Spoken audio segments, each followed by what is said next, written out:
यह कहानी एक छोटे से गांव के पास एक पुरानी हवेली के बारे में है।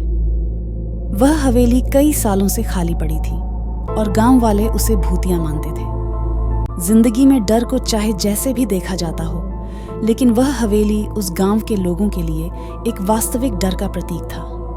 एक रात एक उस गांव का युवक आदित्य ने दोस्तों के साथ मजाक में हवेली में जाने का निर्णय लिया। उन्होंने तोरण खोला और हवेली के दरवाजे को धकेल दिया।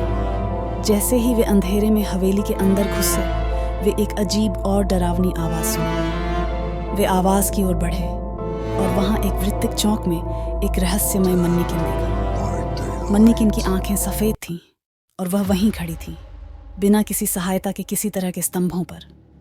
आदित्य और उसके दोस्त डर से कांप उठे। वे मन्नीकिन की ओर बढ़ते हुए उसके पास गए और तब मन्नीकिन ने एक अचानक हमला किया। उसके होठों से निकली एक डरावनी हंसी और उसकी आंखों में खौफ था।